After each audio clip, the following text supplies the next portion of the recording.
Welcome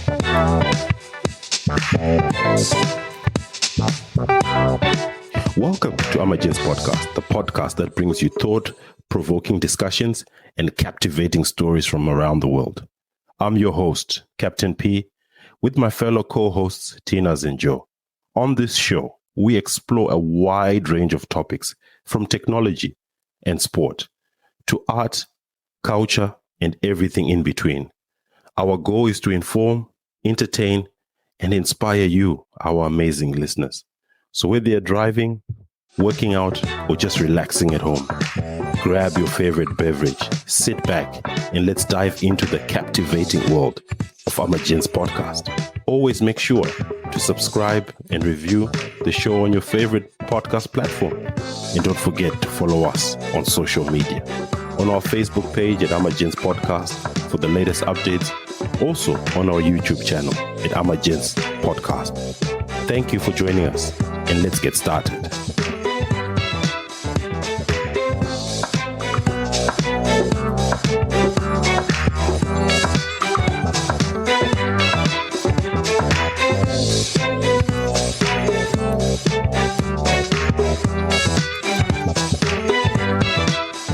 How are you, gentlemen? Welcome to another episode of Amajen's Podcast. And how has been your week? The week has been great. How have you been? Good to hear your voice, Tina. How are you, Joe? Seeing that big smile. Fantastic. I'm doing very well. How are you, Captain? Nah, I'm good, man. I'm good. Now, welcome, gentlemen. Let's have some fun. This is going to be a fun episode.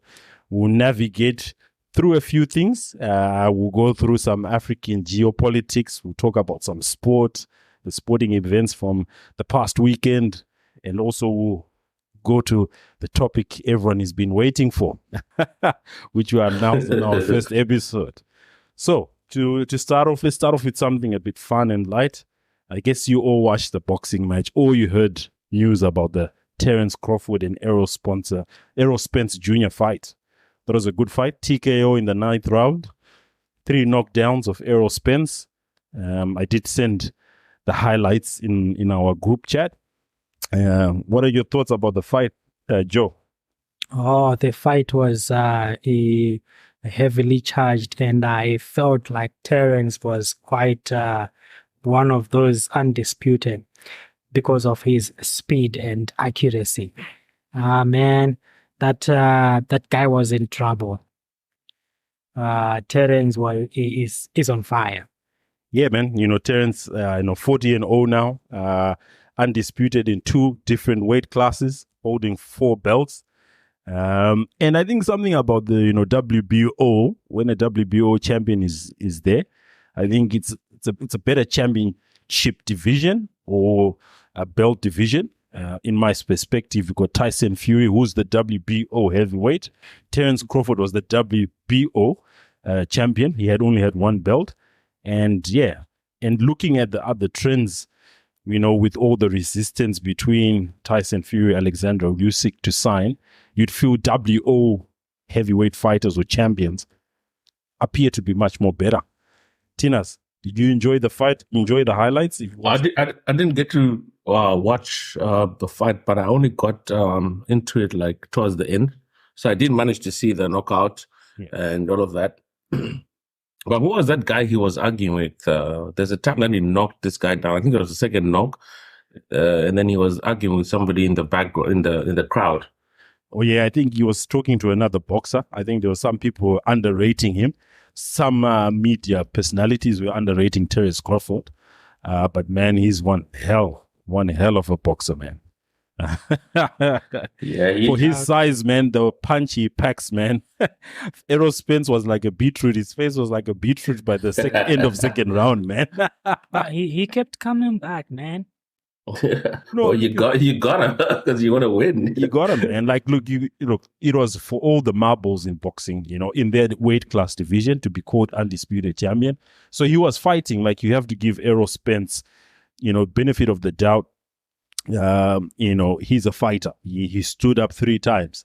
but the ref had to stop it. I thought the ref should have stopped it in the 7th round, but I think the ref didn't want to be the highlight of the topic of discussion. He just wanted to make sure the guy's Errol Spence is totally obliterated before he raised the hands and said, no, we can't continue with this fight.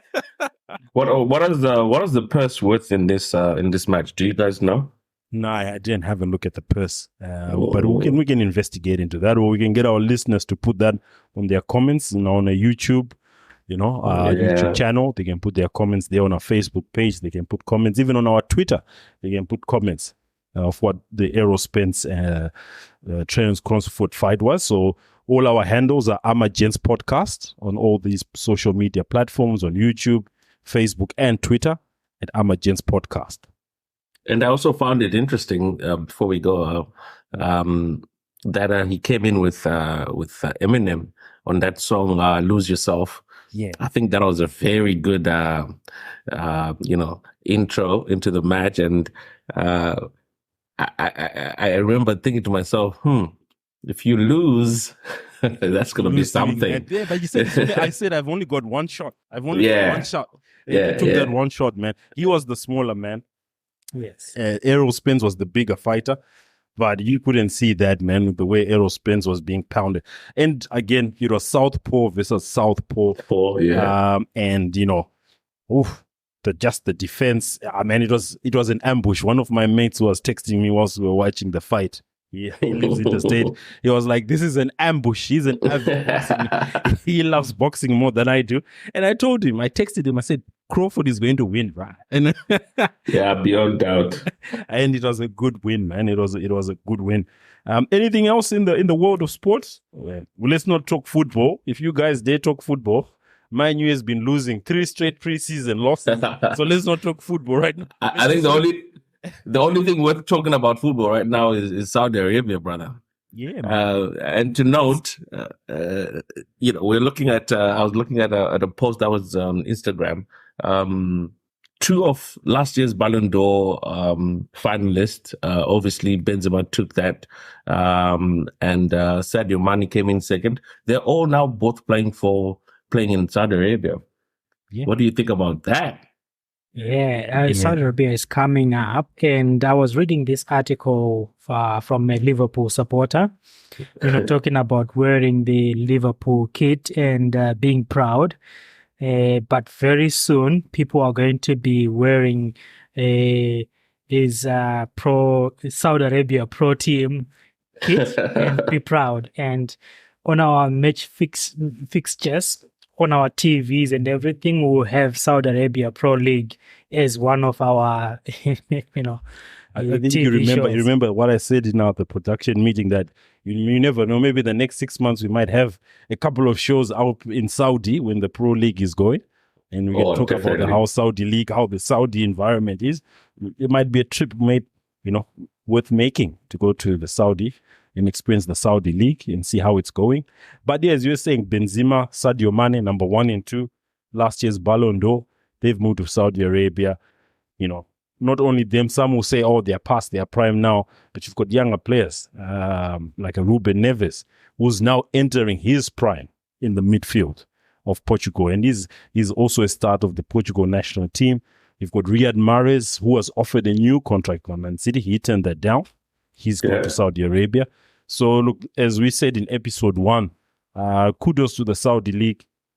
Let them do what they're doing.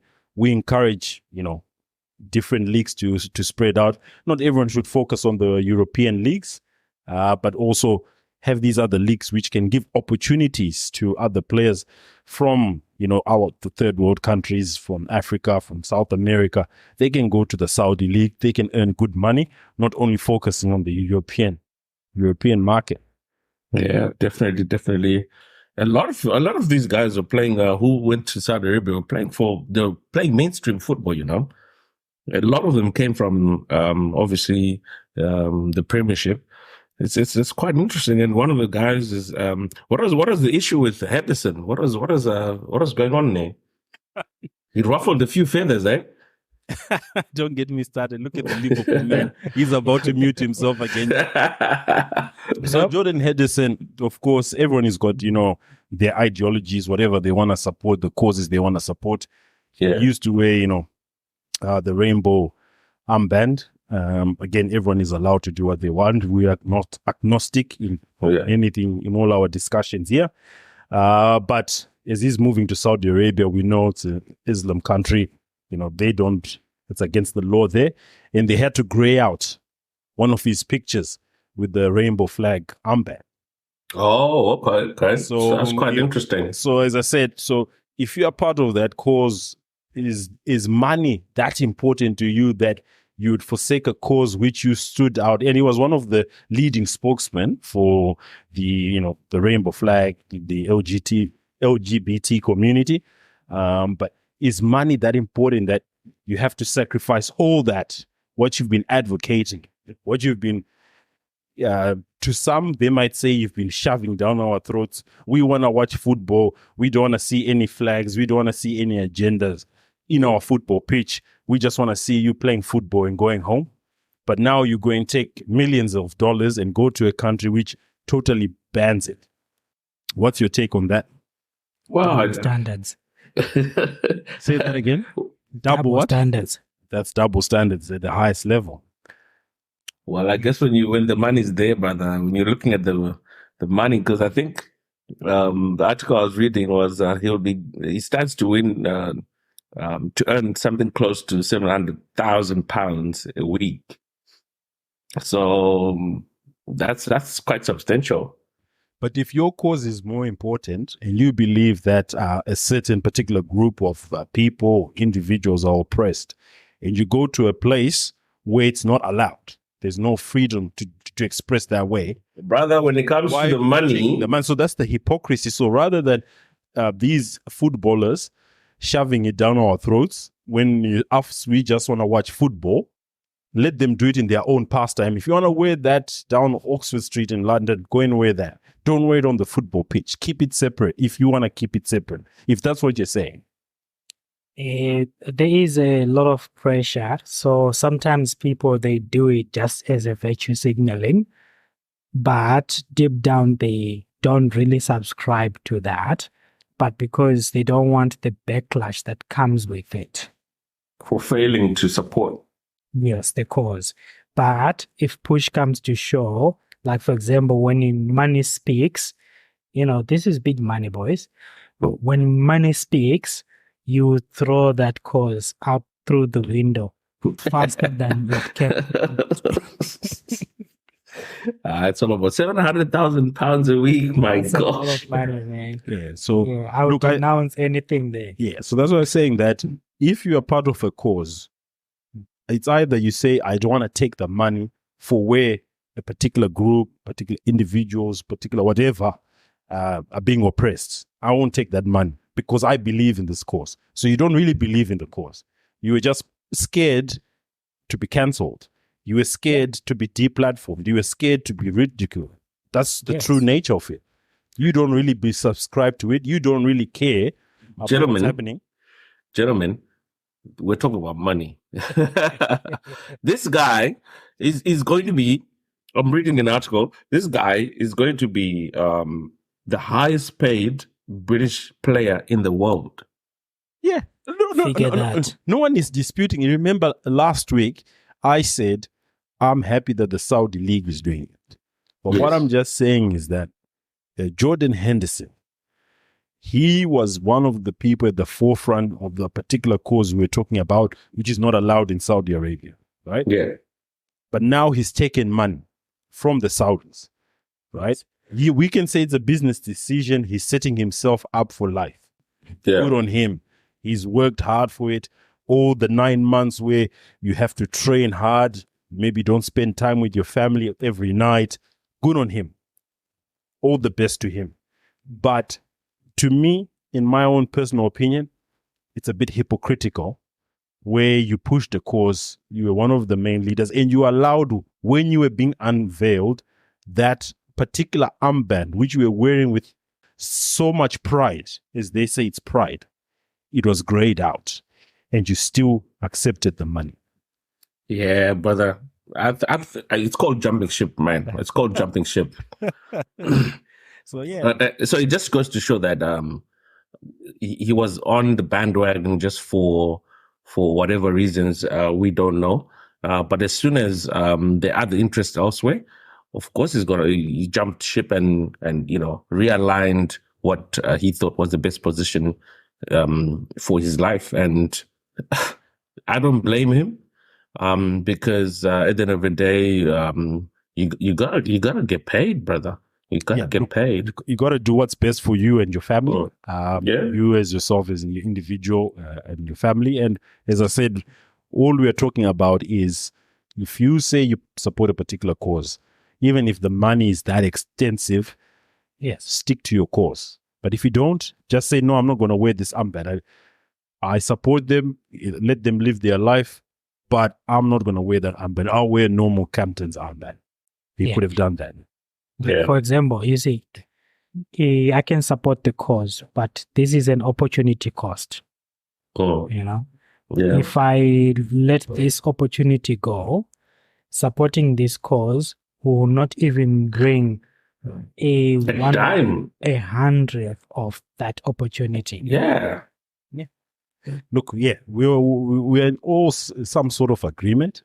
I don't particularly agree with you guys because you're saying that money will trump everything. So your cause, if you've got a cause, if money comes and it's opposite your cause, basically what you're saying, Tinas and Joe, you will take the offer. If it crossed the threshold of the money that can make me cross a over or jump ship, yes, I will. Okay. Look, the question is, is he a part of this or is he not? Because if he's not, then he's just plying for other people's causes. And the honest truth is, if it's not your true cause, like you're just supporting, then you're bound to jump ship and say, listen, guys, I was supporting you, but where I am now, I need to focus on me. And you jump ship. Man.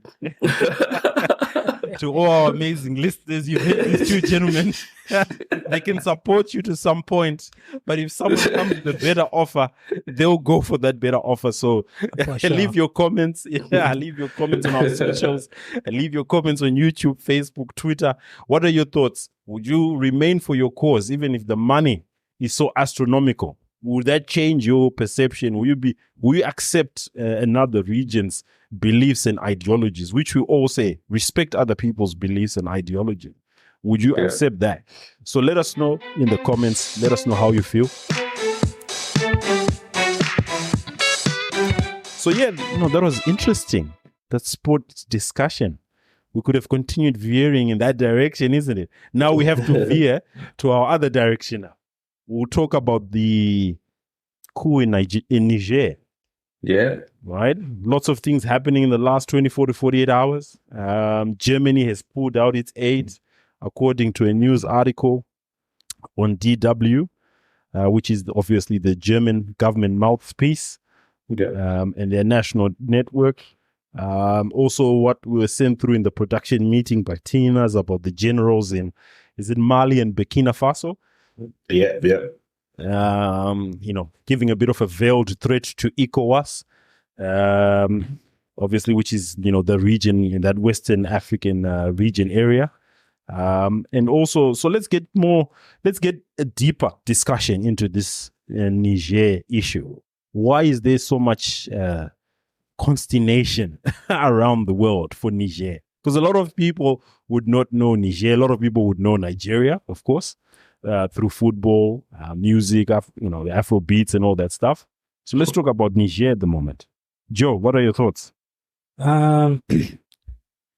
Firstly, I still have a few questions why this coup actually happened in the first place. Because in Niger, do they have any oil? I'm not sure about oil. Well, most of those countries end up having something, but I think it's more on the side of influence rather than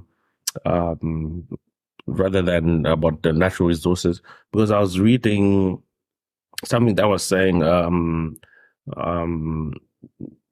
Niger was now the base of operations for France's push on this anti-jihadist operations. After having been kicked out of Mali and Burkina Faso. So they were kicked out of there and then went to Mali and then based themselves there. And then a lot of people in in that country then began to feel like the president there was what's the word? Please. The word just ran away from me, but basically was supporting Western forces, Western allies. Basically, yes, he was. Yeah. So that's one of the main reasons why. Is it because the U.S. Sorry, go on, Joe. Oh, so I'm saying, is it because the U.S. built their air base in Niger and the France, one article was saying that there is about 1,500 troops in Niger. Is it for that anti-terrorist program or? Yeah, so what they're saying is that France and the US put in bases in there because of insurgencies, which is happening. They say that in Niger, you've got groups such as Al-Qaeda and other affiliates and Boko Haram operating in the country. And that influence is growing because of that Sahel region. I think at the start of this discussion, we talked about the Sahel region. We can elaborate a bit more with that region from Mauritania all the way to Sudan. It's a whole strip just underneath the Sahara Desert and just above Nigeria and Cameroon, where it stretches all that from Mauritania, as I said, to Sudan. And Niger is right in the middle of trade between Algeria, Libya to the north. And then obviously to your west, you've got Sudan. So Niger is strategic. It's a strategic position for any chatter, any, information which is happening. Niger is very critical. And obviously, there's another article from the conversation which we're having, is that the US even in 2019 set up a drone base there for their drones. So a lot of what the military who ended up doing the coup or the presidential guard is saying that there's a lot of foreign influence in the country. So now we don't know is it foreign influence which is coming from the West, and now they want to focus from foreign influence from the East. A very interesting thing I was also reading on Wikipedia. There's a page on Wikipedia about this, and it's saying at the same time, along with anti-French sentiment, a current of thought favorable to the entry of Russian influence and the Wagner Group mercenary company began to grow. Russia, through Wagner, has been gaining ground on the French in the region, following the latest coups in Mali and Burkina Faso. So, if you saw that video that I was showing you guys, these Burkina Faso and Mali are openly supporting Russia and Russia's influence in Africa, basing it on what Russia has done for Africa in the past. Because as we all know, most countries that had that fought colonialism were backed by Russia. Zimbabwe, Mozambique, at some point, and I think Tanzania. Was it Tanzania or was it Malawi as well? So that history with Africa, I think is now gaining momentum, and we should say, France in that region has not done a very good job of actually helping those countries grow. They have actually taken away money from those countries and actually boosted the economy using those countries' money. And I think most of these were still using monies that are printed in France. Can you believe it? Yeah. So an article from the BBC. They also borrow money from. Go ahead, Joe. Sorry. No, I'm saying money is printed in France, and any money that or any revenue that comes out of those countries is reserved in France. And if they need any money to do any development, they have to borrow from France and pay back with interest, borrowing their own money. So France has not been kind to these countries. Yeah, and according to a BBC article dated the 1st of August, 2023, it says Niger hosts a military base. So it hosts a French military base. It hosts, their USA drone base. And it is the world's 7th biggest producer of uranium. The fuel is vital for nuclear power, with a quarter of it going to Europe, especially former colonial power France. Right? Since General Chiani overthrew the president in a coup on 26 July, Russian colors have suddenly appeared on the streets. See? So you see, the outcry is a bigger geopolitical So the yellow issue. cake is the... Yes. Yeah. So this coup is actually a bigger geopolitical issue, a battle of bigger entities who are facing, because it says that also it's got petrol, Niger, and also it's got gold as well in there. Oh, that's interesting, brother. So those are very, very interesting. So if one article in the Vox is saying that on Sunday, the ECOWAS leaders, they've been pressuring Chiani, the military leader, to release President Mohamed Bazoum. So I wanted to sort of understand what could be causing the ECOWAS countries to pressure the military leaders to release this guy. Is it because they're getting too much pressure from the Western countries because of the interests? Probably, man. Probably because I think the two countries which are backing Niger, who are backing the military leaders, is Burkina Faso and Mali, and both of those were suspended from ECOWAS. So if you look at the list of ECOWAS countries, you've got Benin, Burkina Faso, Cape Verde, Gambia, Ghana, Guinea-Bissau, Ivory Coast, Liberia, Nigeria, Senegal, Sierra Leone, and Togo. All those are pretty much pro-West countries. I think generally there's just a growing, bitterness from African countries towards colonial powers, as it were. Because, like you said, they haven't really been kind on Africans. They colonize them, and at the end of the day, they expect the very same countries that they colonize to pay them large amounts of money. I remember even in for example, Zimbabwe had what they call legacy debt, which was still being paid to the UK's years after the independence. So you find a lot of African, not even African countries, a lot of countries in the third world have this issue. And a lot of these leaders have begun speaking up. Even the guy from Kenya, the president from Kenya, was also speaking up against these guys. I'm forgetting what meeting they had gone to. And I mean, there's just a lot to talk about. Like these guys, you remember was it the Queen's funeral? These guys were set in a bus, But when these presidents come to our countries, they're given luxury cars. So I mean, just exactly, just that little, sentiments have just not been shared by these colonial powers as well. Mm-hmm. And I think back to Joe's question about President Bazoum, who was ousted.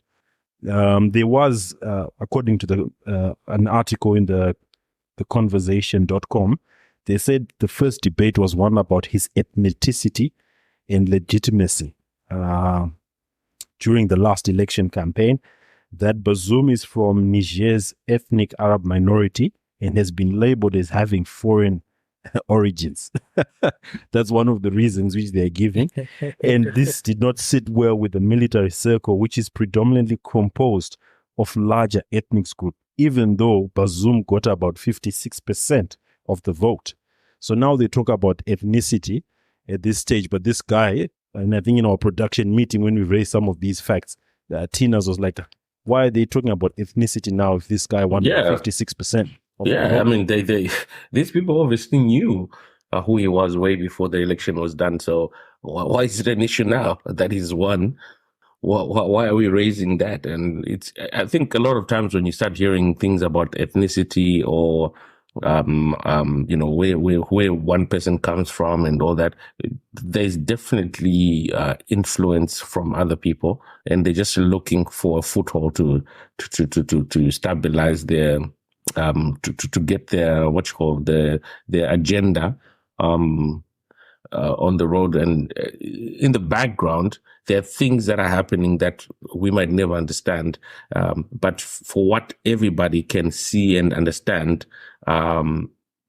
they want to talk about something that is common to everybody, if I could say.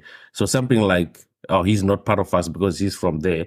Everybody knows, oh, so if you're coming from that area, so definitely, you could be somebody who, who's not part of us or whatever it is. But the fact that people voted for him when they knew who he is and where he came from, I don't see what the problem is now. Yeah, because further on in that article, they say there's a lot of emphasis on the ethnic military composition in the country. Understanding this helped the former president, Issoufou, complete 2 terms as president. Appointments in the military are made along ethnic lines. Again, that's one thing which keeps us as Africans a bit backward, isn't it?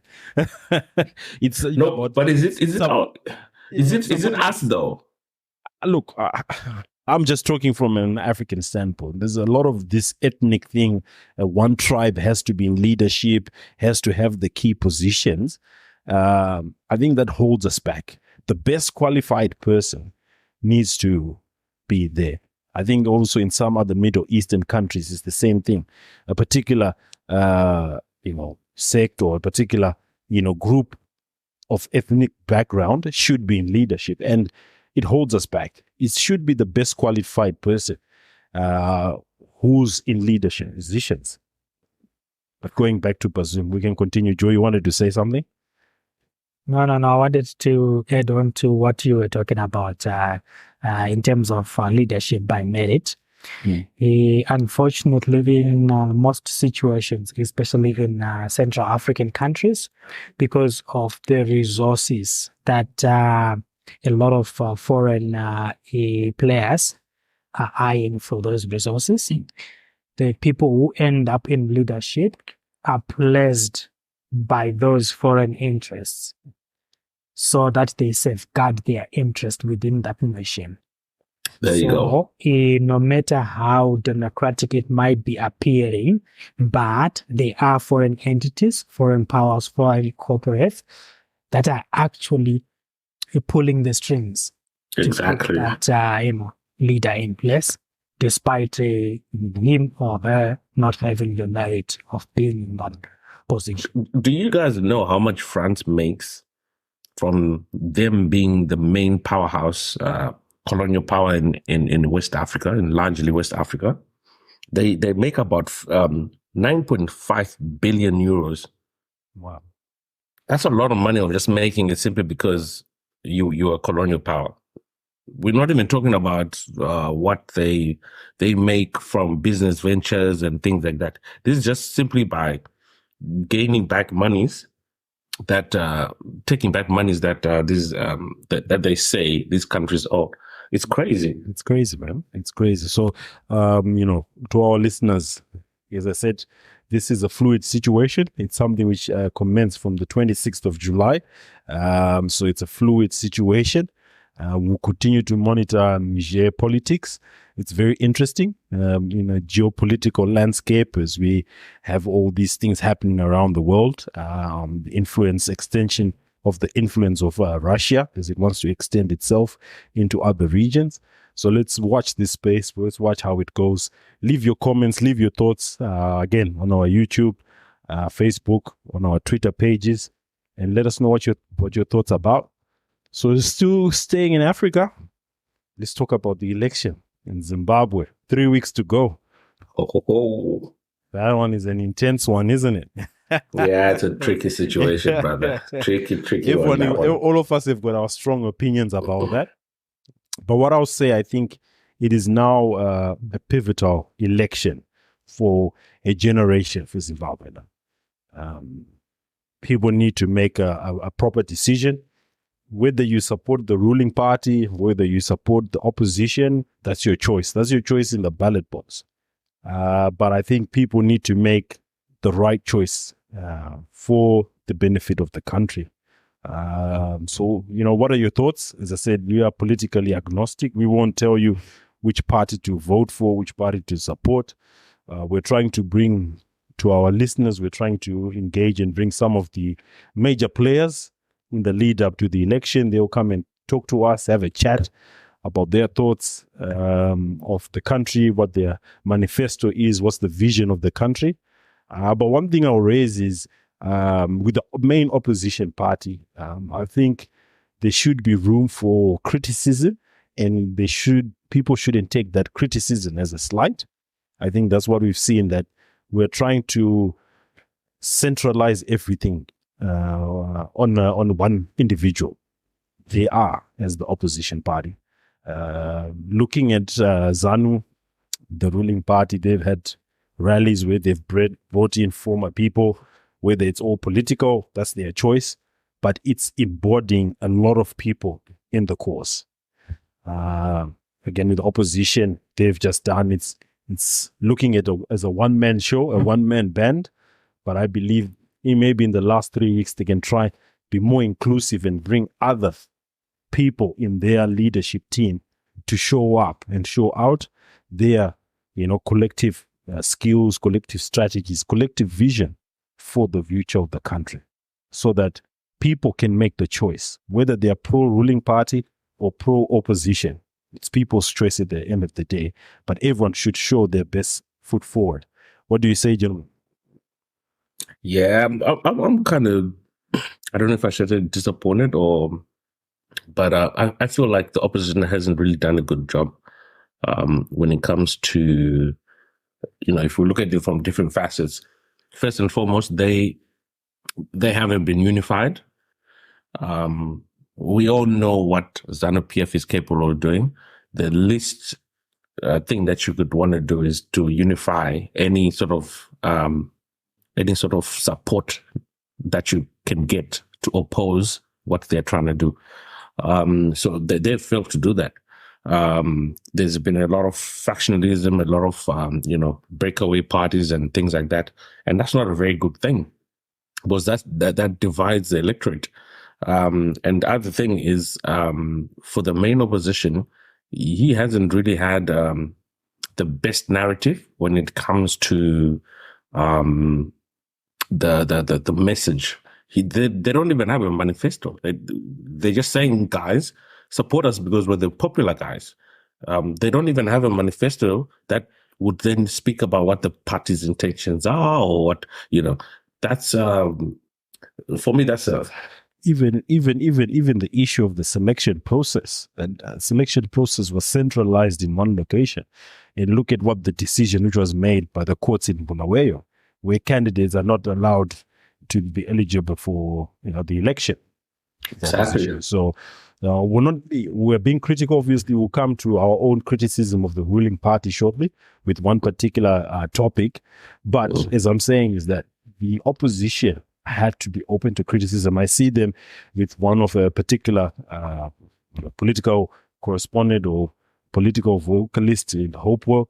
He criticizes both sides, but when he criticizes the opposition, he's hammered. As long, of course, he's hammered when he criticizes the ruling party. But I think both parties should be open to criticism. Criticism will help both parties improve the country. What do you say? Yeah, they don't seem to look at it that way. But It's bad politics. Well, it's bad politics to say if someone criticizes you, you come for their head. So where is the dialogue? Where is the growth? Because criticism brings in that growth that we need as a country. Because if you look at it this way, even opposition, even before they can assume power, they need to bring developments to the country in terms of unifying both the opposition and the ruling supporters.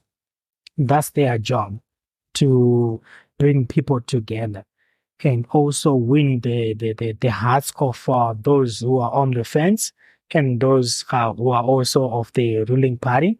And the ruling party's job is also to win the opposition's hearts. So with the opposition, as I stand, I would say for how many years have they been the opposition, and is there any development that they have to show for? And for the ruling party, I think during the pre-recording, Captain Pew, you were talking about the roads and the other developments. Is there, proper development to warrant their re-election? Well, some people would argue that they are doing a few things. Obviously, the airport, like you mentioned, the roads, the dams. The question is it enough, considering the wealth that Zimbabwe has and the amount of business that they've attracted? Is the development enough? Because obviously, considering that Zimbabwe is under sanctions and all these things, people will argue that these guys are trying to do the best that they can. But there's always going to be questions, because we have poor health delivery, we have poor sewer systems, we have poor water situation. There's a lot of things that we can point out that have not been dealt with, but we see the money is being diverted to other things that you would think are not very important, but they would choose to do that first rather than fix dire situations that are affecting the normal person on the streets. Yeah, for example, I think it's a boxing reference. We started with boxing in the show. Floyd Mayweather was recently in the country. Good on him. He's popular. He's been successful. 50-0. Taking punches. All the wealth and all the success to him, to Floyd Mayweather. But that trip, according to sources and reports, whether it's social media, if it's true, that $1 million was spent just for him to be in the country for, between 48 hours and 72 hours. And went to do a boxing show. I don't believe there was a building which was even commissioned to say we're going to build a Floyd Mayweather boxing for that particular area or location in Mavuku. So those are the type of things where it was mainly people from the ruling party who brought them there. Would not that suppose through the public funds, or is it public funds or private funds? Whether it's private funds, you're saying you're trying to be voted as a member of the ruling party. You've used your private funds. Why don't you use your private funds? Okay, people can do whatever they want with their money. We don't tell you what to do with your money. But with whole consciousness, some of those people don't have proper running water, don't have proper sewage systems. And you bring an individual to do a boxing show without even building a building for the future. A showcase. So that's the criticism. And also, Joe, you alluded, that's one point. Joe, you alluded to say the opposition have done projects. Some of the opposition will say it's not conducive for us to do any projects because we'll be targeted. So again, it's a catch-22. Are there any cases of them being targeted for building a chicken project for a village? We like at the moment I can't bring I can't bring anecdotal evidence, but they will say that we don't have the opportunity to freely express ourselves as the opposition. Do you think that is merit, though? Are there any... Because I doubt. Because if you bring water to us as a village, even if we are ruling a party or a different party who appreciate the water, because that's the primary or basic hierarchy of need for a society.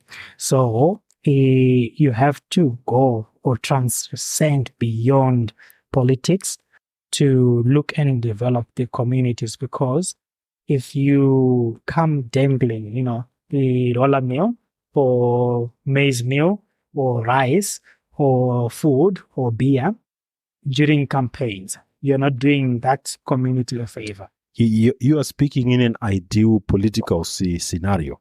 They will say the political scenario is not ideal for you to bring a sustainable project of bringing clean water or having a chicken project, as you're saying. The opposition may say it's not an ideal environment for that. How do you counter that argument if they tell you it's not an environment like that? Yeah, I think it's a bit of a grainy area, because I think I've heard that. My argument is. Yeah, go ahead, Joe. Oh, my argument was give it a crack and show us proof that it's not working. Come and do it, because they do have funds that they are accessing through either donors or well-wishers. They do have funds, especially the opposition parties. They do also get funds through the government system, the opposition parties. And those funds, we don't know where the funds are going. Yeah. Even when you look at the motorcade itself, not to say that his motorcade has to be flashy, but it seems like his motorcade is more well-wishers and donor vehicles that are being used. And when I say donor vehicles, I'm not talking about donor organizations. I'm talking about from well-wishers. People who just say, take my 4x4 or do this or do this. You guys go and have a rally. They don't seem to have their own sort of... yes, and I know for a fact that their building was taken away by was it Monzora, one of the other opposition guys. Not to get into all of that, but I know there've been a few things that have happened to them. But still, I think we need if you're going to be opposition, you need to step up. You need to show people what you're willing to do. You need to show people what you say you'll be able to do. You need to be able to at least show it in the lowest possible form. So like Joe is saying, let's get the borehole in the way. Is it Mberengwa? Is it Bikita or whatever? Let's get a borehole running. And let's show people that, what, we have your true interest at heart. Exactly. So I don't know, but that being said as well, like we said, yes, for the ruling party, yes, that money that brought Mayweather, yes, it's not that a lot of people argue that's private funds. Yes, it's private funds, but how about if we would have used it better? If we would have said to Lord Floyd Mayweather, come down, mate, we built a gymnasium or whatever you call it. We want to help a youth to do boxing here. Pick out 100 or whatever, under whatever criteria you do. Pick out 100 youth and say, listen, guys, Floyd Mayweather is here. Let's learn how to box. This is how you do it. If there are already guys that are already doing that, give them a one-on-one with him. Let him show them how it's done. That way, you can say you've put seeds in the ground in regards to boxing and in regards to helping the youth run away from, we all know what's happening right now. A lot of drug abuse happening but if you give them something that's going to motivate them and say, listen, maybe after all, I have after school, I go to the gym, to the exactly. gym. It's something, where they've got clean water, clean facilities, Exactly. state of the art. It starts to improve. It's one project, as Joe is saying, it's one investment which changes. Exactly. But when you see said individuals coming with packets of mealie meal, coming with packets of whatever, cooking oil, people need that stuff because they don't have it. Yeah, but when it's finished, what's going to happen? After you've gone to the shitter, what's going to happen? Yeah. You're back to square one. Yeah, it seems it's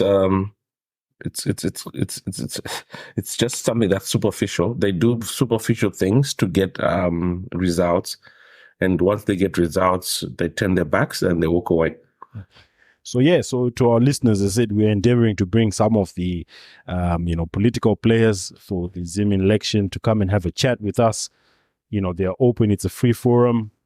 We have a chat. We give them our opinions. As I said, when we started, it's all our unfiltered opinions from the opposition, from the ruling party, some more independent spokespeople like your Hopefuls. I would love them to come on the show and have a chat with us and give us their opinion to the lead up to the election. So you can follow us again on YouTube, follow us on the Podbean app. Very soon we'll be doing some live audience shows and we can have a chat. Anything else you want to add, gentlemen, in terms of the African geopolitics? Did you see the Julius Malema rally before we go into the main topic, which people are really here for? Well, let's talk about the Julius Malema rally. What do you think? FNB Stadium, man, that was jam-packed. Wow, that was wow. Man, there are a lot of things spinning out of that. Obviously, there's a lot the support that he has made. That's huge. And then, of course, Elon Musk also coming in with a few comments. They sang that song. I don't know what the name of the song is, but I think it's a song that was mostly sang during it's a apartheid or yeah. And then I think a part of it goes on to say kill the boer or whatever it says, kill the farmer, and a lot of people have just jumped onto that, and they're not happy with him having done that, including Elon Musk. I think Elon Musk has gone on to comment that I think it's about time I met this Julius Malema guy. So it's quite interesting. Yeah, look, it was their 10-year anniversary. When it started 10 years ago, I think people didn't think it would get this far. He puts pressure on the ANC, even though, they're still growing. But I think he's appealing to the masses now of the younger generation. Give it another 5 years. If he stays strong, stays the course, it may be neck and neck with the ANC. Because, look, some of the ruling parties, the older generation are winning. One of the younger generation like this socialist type of, everyone deserves everything. You don't need to work hard for what you need to do. So yeah, let's watch this space a bit. Yeah, let's watch this space with Malema and EFF. But as I said, it was an interesting rally to watch. I'm really proud of Malema. Mm-hmm. Yeah, go ahead, Joe. I'm really proud of where he came from because, like I was he's telling Tina during the pre-production, to say Malema, when he started, he could not even speak properly. Yeah. Now, he's taken himself onto the political platform and he is getting better by day. Yeah, definitely. ANC, watch out. But just coming back to the Zim situation, what someone like Malema has done shows you what you can do with the right sort of mentorship, political mentorship, and what have you. I don't think the Zim opposition has that mentorship. If they do, I don't think they're actually thinking big enough in relation to what ZANU-PF is, because ZANU-PF they know what they're doing when it comes to trying to crush the opposition. They know what they're doing. So what is, that opposition trying to do? Yeah. And so I don't think they're thinking, well enough the people who are responsible for creating strategy for them, I don't think they're thinking well enough. But like I said, let's look at what Malema has done. 10 years and look at what he has done. The representation that he now has in parliament, these are the results of 10 years, and next year, probably there's a possibility that he's going to get more people in parliament. So it's crazy. Yeah, let's watch this space again. Let's watch this space for EFF. Let's watch the space for the Niger situation, which is always constantly changing. Changes are happening. And also, let's watch the space for the Zimbabwe election. 3 weeks to go. Yeah. It'll be interesting. All right. So, go ahead. I was just going to say, I hope it's going to be free of violence. That's always our hope. We move. Drum roll. We move to what everyone wanted to talk about. I could see Joe moving his hands, speed up, because he's got his notes there. Tina's has got his notes all pumped up. All that other research they were doing about ECOWAS and all that stuff, they didn't want to really do that. Now, let's talk about falling in love with a sex worker. As I said in our pre-production meeting, anyone is supposed to love the person they love. Sex work is an occupation. Someone can turn around that I don't want my partner or my child to be married or be in a relationship with a mortician because they deal with dead bodies. In our culture, we don't like people who touch dead bodies, right? Sex work is an occupation. Someone loves that person for who they are because of their job. And that person maybe fell in sex work because that's what they could do. That's what they were able to do. Or that's how they've had to pay their way through university to become a doctor. A lot of people have got so many histories which we don't know. And, disparaging people or saying the social norm because my said partner is or formerly a sex worker, to me doesn't make sense. Because sex work takes up multiple forms. Obviously, you've got your traditional prostitution, pay cash service, you've got your escort service. Sex work is OnlyFans. Are you going to disparage someone's partner because they do webcam service on OnlyFans or they are a porn star? Well, I think like you've broken down sex work to notably three different.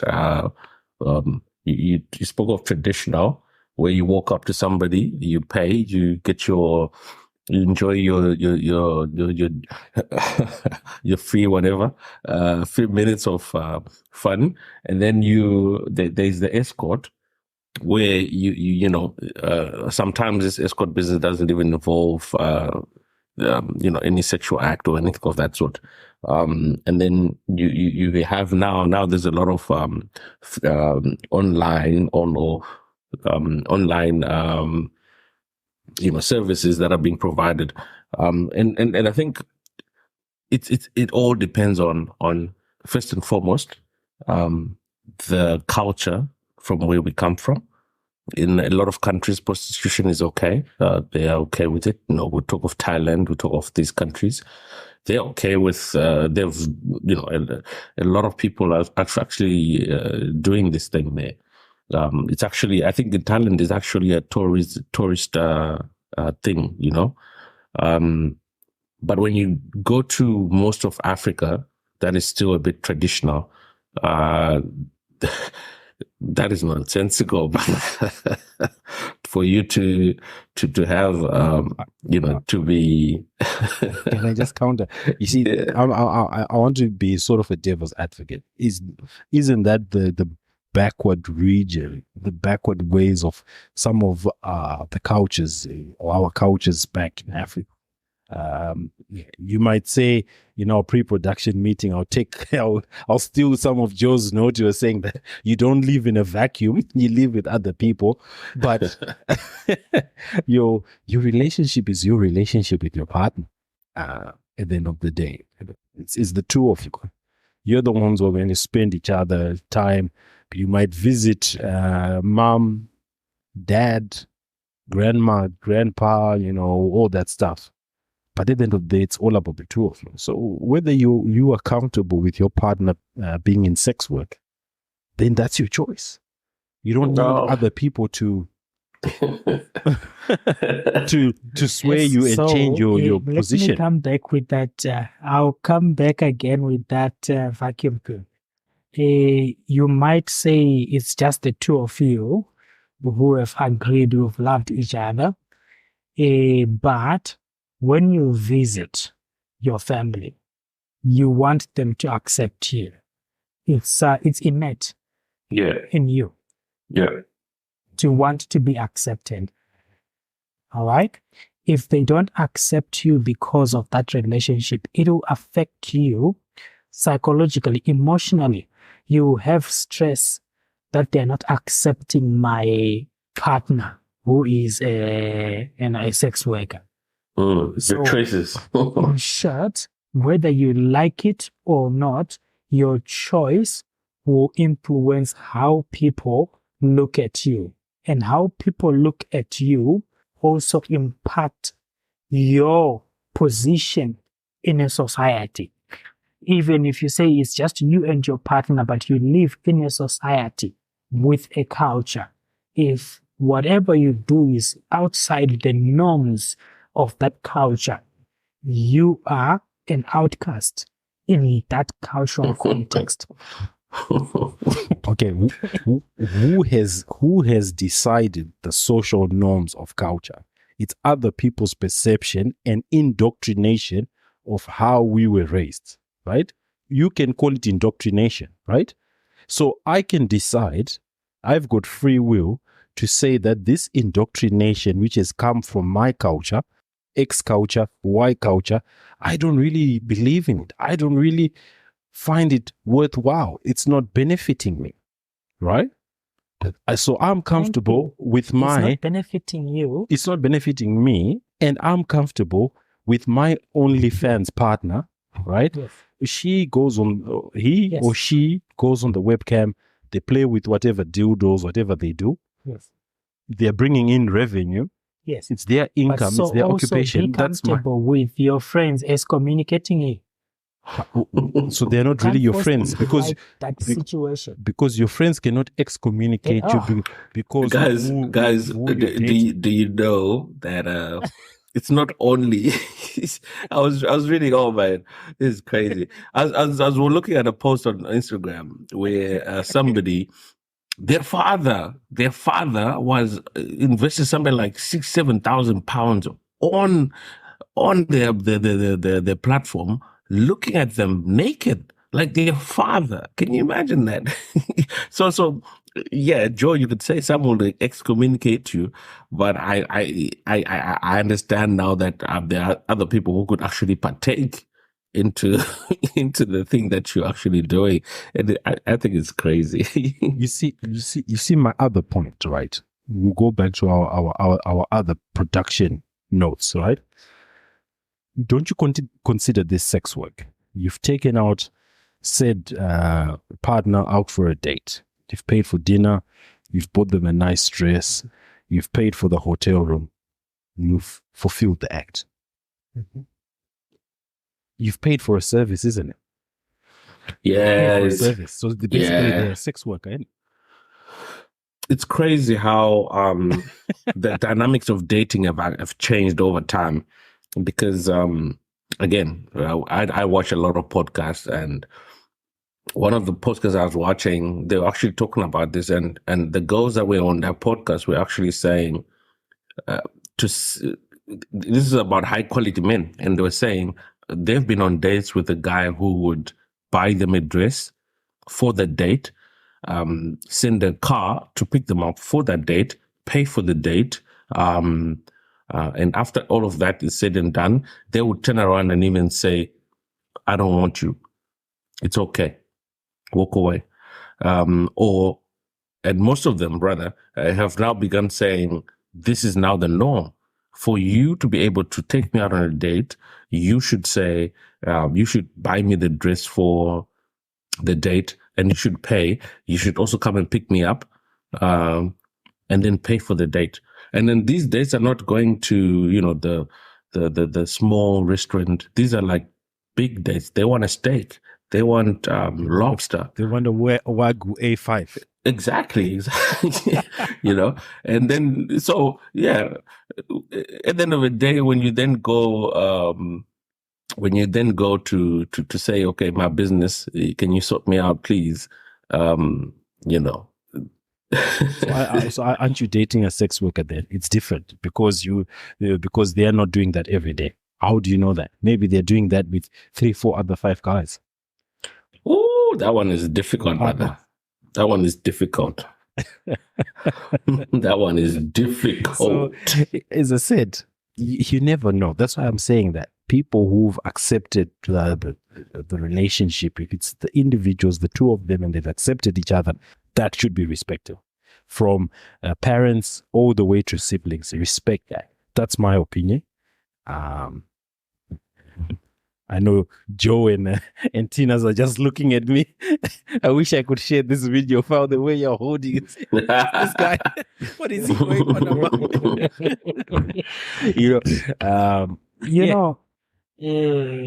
It's not an easy thing. Let me take a little bit backwards a little bit. Let's just focus on sex work itself. You find that it only happens in some situations where, in some instances, it could be coming from trauma that someone ends up in sex work, or financial troubles from happening sex work. But there is evidence that the sex work can result in trauma similar to PTSD, like a stranger's experience. Uh-huh. And if someone engages in sex work, they have emotional baggage. And you, as a partner, tying up yourself with someone with emotional baggage, it's a lot of work on your part and on their part. So you end up with a situation where there is no trust in that relationship. One, and there is always a higher chance of separation or divorce when one partner is a sex worker. Not discrediting that, if someone has had experience as a sex worker, they are better in some aspects. Way, way better. Than inexperienced. Look at that. Look, man, I agree with you, Joe. There's always going to be an issue. However, yeah, we come to the cost-benefit analysis. Are you happy to deal with the emotional baggage that comes with all that?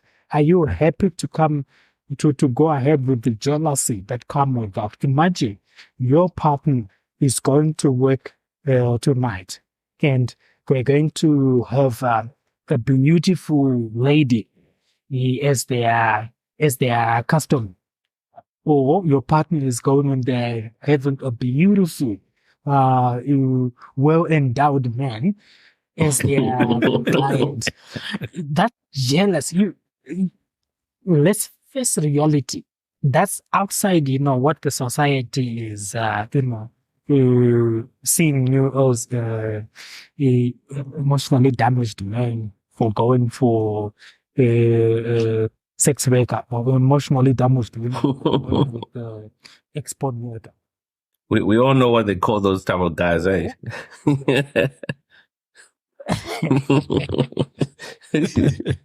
We said the word in the production meeting. Because I feel like there's definitely damage if you're going to accept things like that happening. There's definitely some sort of psychological, emotional damage that is because there's no way that you're going to accept that the person that you are with is doing things to other people that traditionally are supposed to be for you. So I don't know. Second.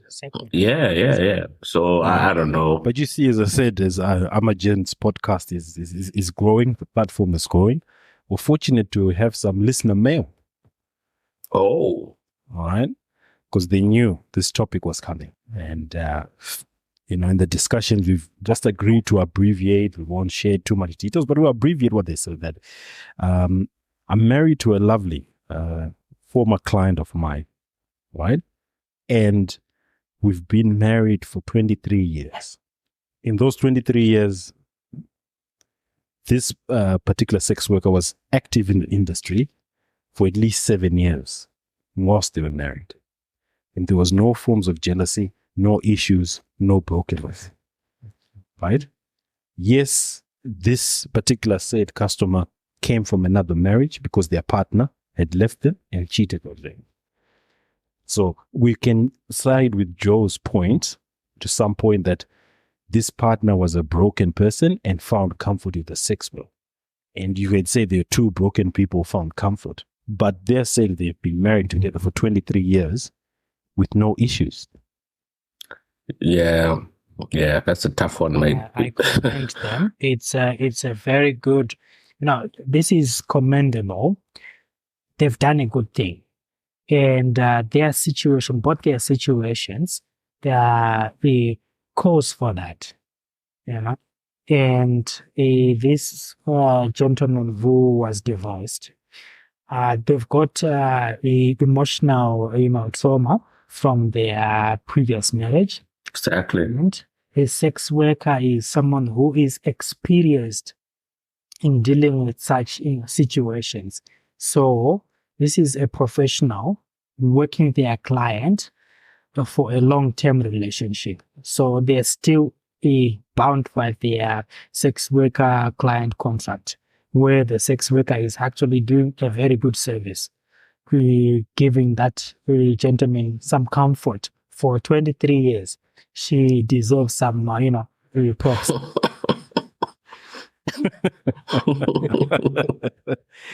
Yeah, look, as I said to our listeners here, continue to send us your messages. This discussion would like to have it on a live audience show, one of our first live audience shows, talking about falling in love with a sex worker. But these gentlemen ran away from my point. We spoke about it in the pre-production meeting about someone who wants XYZ before they have intimacy with you. Would you classify that person? Yes, you've not given them cash, but you've bought all these other things. Basically, you've fallen in love, or you've been aroused by some sort of sex work. You've worked to have that sex. That's modern day sex work, brother. We even the younger people want they want things that they know they can't get. So instead, they'll give you what they know you want, so that you can give them what they want. So in essence, there's it might not be cash directly. It might be clothes. It might be a car even. Some have even gone to the lengths of getting houses. But there's still something for sale here, which they then offer to give to the person who has what they want, or who can give them what they want. So it's definitely prostitution. But what I would say is some of these are actually better off than walking to somebody on the street, because you get some sort of satisfaction, because some of these people end up actually like dating for some time, or even becoming married. Okay, sorry to interrupt. So you're trying to say that this type of arrangement creates a psychological contract. Is that what you're trying to say? In a way, yes, because Yes. So what if that person has got 4 or It's like 5 marriage. similar Marriage psychological is contracts? similar to prostitution as well. How is marriage similar to prostitution? You know? Elaborate. You're paying for whatever you're getting. You're paying for what you're getting. At You're home. not paying for food, for accommodation, for you know, you're paying for what you're getting. Yeah, but that one is long-term prostitution and acceptable in our society. yeah, there's nobody who's going to come to you if you're not giving them something. So, so to cut the whole story short, you are in love with some kind of sex worker. Is that what you're saying? In some sort of a way, in life, you're in love with a sex worker. Not necessarily, because sex work. But level of sex work. Exactly. Because you've professionalized it, and now you are now accepting cash tokens specifically and purely for that exchange. Then the definition of sex work. Okay. Yes, that's brilliant. You do that with your girlfriend. You have to give some tokens, some groceries, some takeaway, some clothes shopping. There are things that are done. There are things that are done in community of the relationship, my brother. There are things that are done, like, hey, let's go out for lunch. I'm going to buy lunch. It's being done in community of the relationship. But the things, what we're talking about is the things that outright become prerequisites of certain things or certain acts. So if you say, okay, listen, come, let me do this. And then that person says, no, you have to buy me food. Then that's you're pretty much paying. You're pretty much paying. If they say, I think you're a beautiful woman and I would like to, coach you or whatever. And then they say, no, me, I don't do that anymore. But if you want, me, I'm so tired of walking barefoot. I want a car. And then if you buy me a car, I will be more than willing to be with you. Then that's now paying for something. That's not being done in community of the relationship.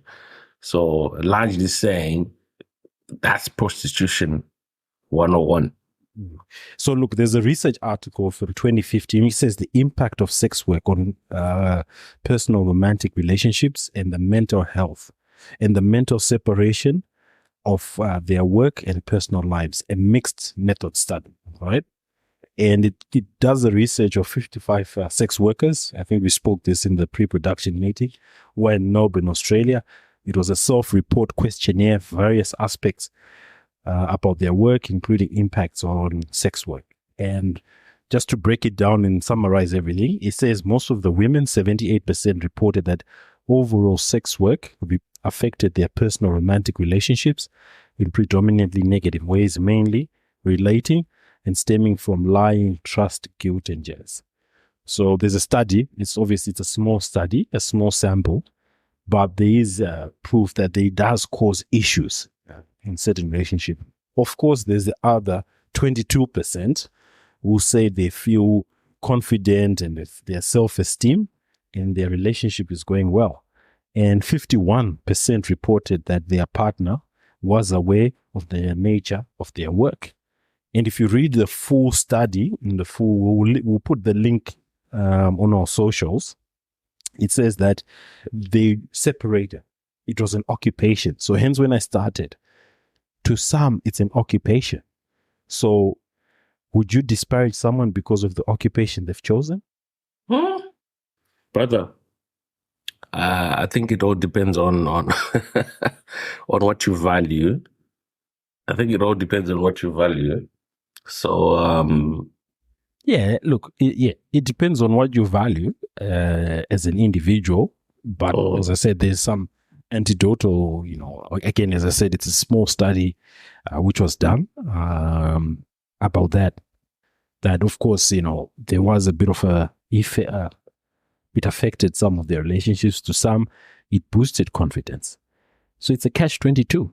Yeah, but look, man, if you're going to be a man who's willing to have, for example, if you're going to be a man who's willing to have your woman ravished by other people for whatever length of time, and then she comes back to you, and then you welcome her and say, "Listen, welcome back, honey. I kiss you. You do whatever," knowing fully well what she was doing fully well. This is the example, eh? So, if you're that type of person who would do that, then I believe there is some sort of psychological issue that is going on there, because naturally, as a man, ego would not allow you to do that. So if you don't have that amount of, do's or don'ts in your life that will allow you to allow that to happen, then my guy, I don't know. I just think I get it. Things do happen in life, and there are a lot of people who would be doing that. But I think it's there's an element of brokenness that is there. These are two people who are coming together because, obviously, for giving an example of a traditional prostitute who goes out into the road, to get clients and get paid. Obviously, when they come back home, they don't have that. What's the word? That they have that loneliness, because what they are doing out there is business. Wham bam, thank you, ma'am, pay me. Wham bam, thank you, ma'am, pay me. And then when you go back home, now you then need that closeness, that you pull down those walls that you have out there. But at the end of the day, how do you say to somebody, "I'm okay with you doing that," and then you come back and then say, "Okay, I also want to do what those people were doing to you out there." Is it going to be the same? I don't think so. What if your particular ego says, "I want to be better than what he or she's been getting outside"? What if she says to you, "I'm tired. I had a long day in the office." What if she's tired, mate? And you're ready to go? What do you then say? Are you going to let other people have that side of her more than you are? But you're the one who she says you're mine, in quotes, so I don't know. There's an element of brokenness in those kind of relationship. It's good. I'm thinking of. I gave you the study. 20%, 22%, or 20% of the 25 were in a comfortable relationship. Yeah, it's people who've come to, it's broken people who've come together with that. I want to talk about something. I read, I think it was a video I was watching in Japan, when they break, when there's vases that break, they have this way that they had of putting back the vases together with, if I believe, if I'm correct, they'll stitch back the vase with gold. I don't know if it was pure gold or it was just something that looked like gold, so that you could still see that this thing was broken, but in its brokenness, it has been restored. So these people are broken. Yes, they have been restored, and yes, they can have a relationship with this person or this person, but we can't still deny the element of brokenness, because the things that they're doing do not constitute as being normal. So there's an element of brokenness, but at the same time, that brokenness is probably healed because they now have somebody who they call their own. And I believe you also speaking about somebody who, or maybe let me not jump the gun here, but I believe you also talking about people who have been, clients, and then they go away for a long time, and then they come back, and then they get married, and then you've alluded into the next listener. Thanks for segueing to another listener mail.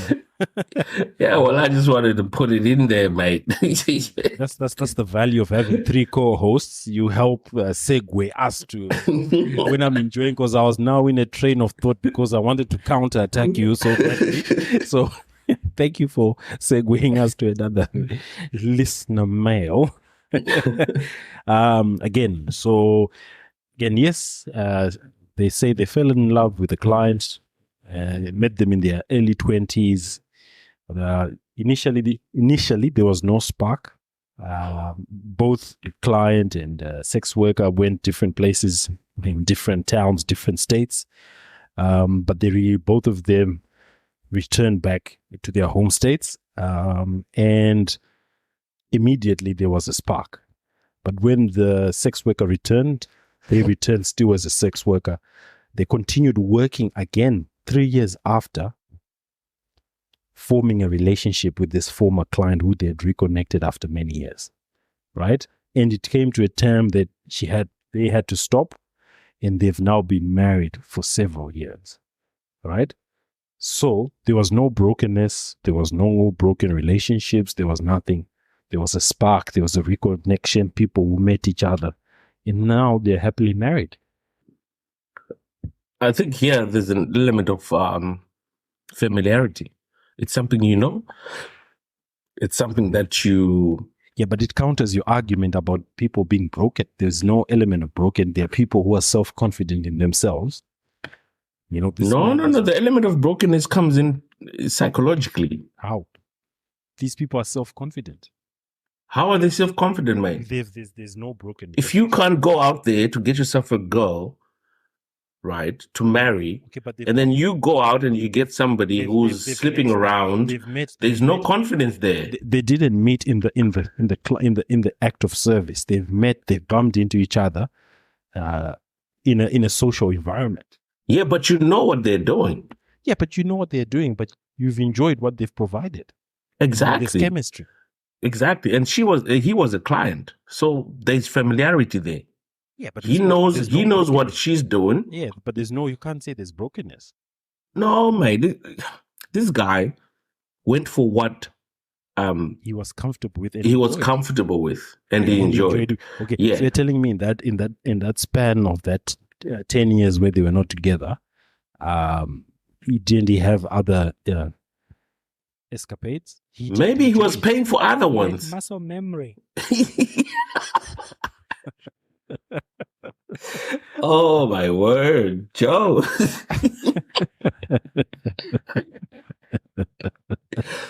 You remembered, brother. But I just want to say, man, after so long, I don't know if the muscles were still holding, brother. That's what I'm just saying, guys. That's what I'm just saying, that this topic is a very vast topic. There are people who are comfortable with it. There are people who are not comfortable with it. And we need to have that openness, not to have to say, I grew up in this XY religious, socially, backward environment. I won't condone my mate doing that. If your mate, if they're truly your mate, you can advise them, look, we won't be comfortable with XYZ. However, that doesn't stop you being mates. That doesn't stop you being a brother. That doesn't stop you being a sibling. That's my perspective as we are wrapping up the discussion, because we want to have a live audience discussion about this. Falling in love with a sex worker. Is it bad? Is it wrong in these times? People, it's an occupation. People are entitled to do what they do. Joe, what do you say?